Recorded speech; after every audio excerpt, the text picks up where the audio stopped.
Well, Dave, it's time to talk about it. I think the first time we talked about Venom was what, 2 years ago when it was announced? We kind of reacted the same way we reacted 2 weeks ago. It's like, not sure why this exists. Creatively, we know why it exists financially. Vena so used their extended Spider-Man IP licensing, so Mhm. it was still an interesting choice. And then you watch the movie, my takeaway is the same as it was before. Interesting choice after seeing it. Yeah, it. So, but just to talk about my experience real quick, I went to one of those theaters where you had to purchase your seat, but I showed up a little late because I wanted to skip the previews. And by the time I got to my seat, the movie had started, and someone was sitting in my seat. It was dark. I just didn't want to fight with them, so I like went down to like the front row. I sat in the front row, so that's already gonna skew my take of the movie a little bit because I just was not sitting in a good seat for it.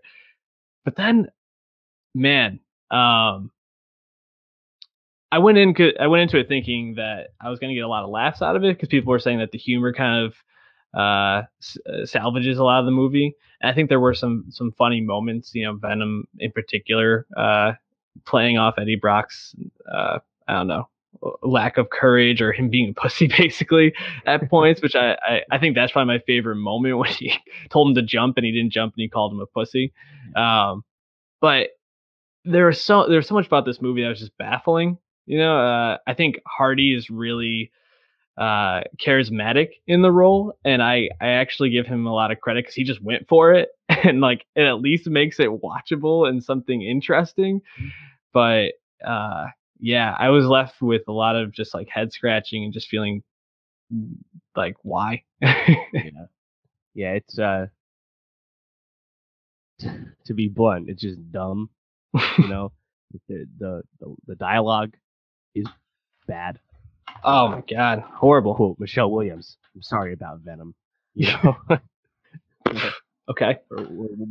like how do they explain Venom's like heel turn to Oh, I'm goodish? a loser on my planet, and Yeah, here I can be something more, I guess. right. So let's And just say, it's also like tonally all over the place.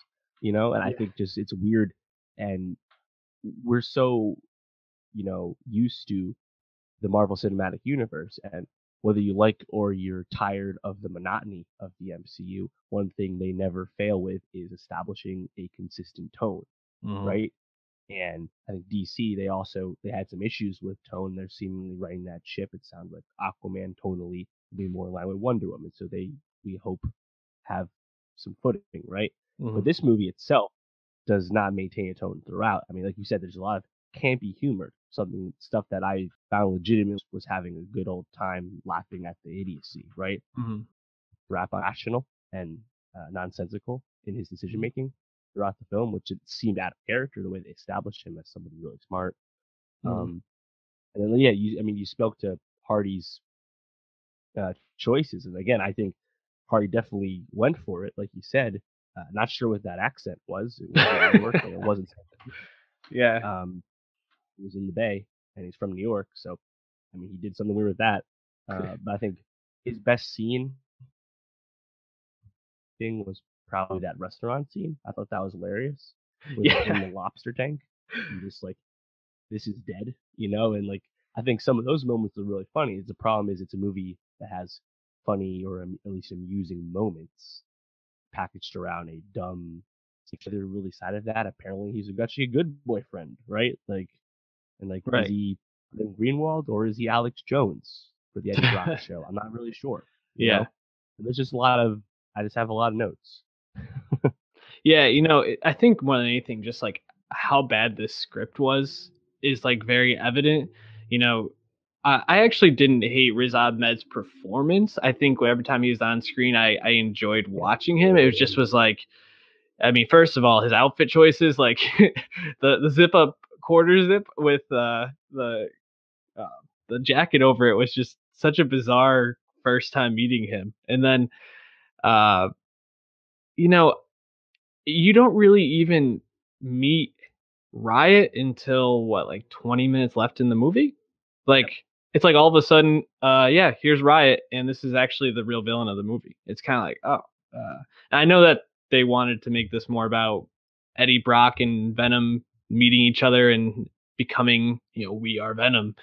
But at the same time, I feel like they also kind of rushed that at points. Like Venom's motives weren't really clear. We don't really understand any reason why he just decided to all of a sudden start listening to Eddie. Like he could have just controlled him the whole time, and we have no idea how Eddie ever tames him. It just doesn't really make sense.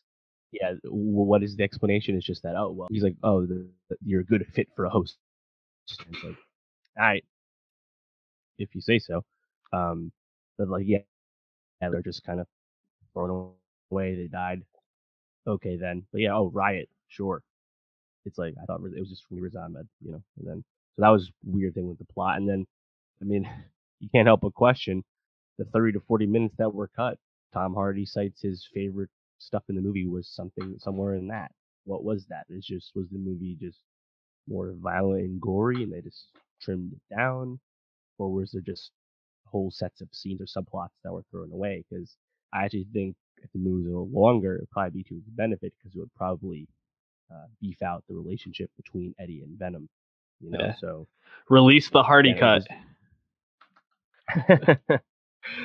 And this last week, but again, making a movie about Venom and the marketing laid into this, he was an anti-hero. I was like, no, he's really just a dumb fucking villain in Spider-Man stories. There's nothing else going on with Venom. He's a relatively new character. They did pretty new for as comic canon goes. But there's no Venom stories. It's just stories that were about Spider-Man. So without Spider-Man, so we're gonna beef up Venom. Like the post-credit scene is about Carnage. Carnage is even more ridiculous than Venom is, so it's still just an interesting choice that needs strong execution to work, and this movie was not executed well. So while it was very successful at the box office, good for some, $80 million opening weekend, by far the biggest October opening weekend at the time. The previous record was Gravity with 55. And then Stars Born also made 42.6. So this was the biggest overall October weekend as well. So that's nice to see. And it's funny because this movie skewed male and skewed young, whereas Stars Born skewed female and skewed old. So literally all of America went to the movies, right? That's cool to see. But like 5 million more than Ant-Man 2. So it is successful financially. And I think a sequel on that regard, given Sony's desire, to keep this going. But, I mean, I would not recommend this film unless you're going in with these low expectations like me and you had. And I think the best Venom movie to come out this year came out earlier in the summer, and it was called Upgrade, starring Logan Marshall Green, Tom Hardy's twin. So I'd recommend that movie. It's on VOD now. Before we wrap up on Venom, I did want to mention one scene that we haven't talked about, the makeout scene. I agree with all your points about how this isn't a good movie. I wouldn't recommend it, but it's successful, and it's actually really obvious that this was, if you went into this movie this weekend, you were probably gonna like it anyway, or at least already had low expectations for it, because it has an 89% fan score on Rotten Tomatoes, only a 32% critic score, which basically just says like the people that went to go see it are already fans and they wanted to give it positive reviews, trying to show the critics that they're stupid. But that makeout scene is like the epitome of everything that was wrong with that film to me. Not only was it just like absurd and ridiculous and like such a strange choice, but like you have this class actress Michelle Williams, and like you put her in this position where she's just doing this like ludicrous thing, and like I don't know, man. Like the whole thing, I was sitting there, I was like, this is fucking bizarre. I'm literally watching Venom make out with Eddie Brock. And this is a real thing that happened in 2018. I don't know. Why don't we just jump? There's not much more to say with it. Let's just jump to Stars Born.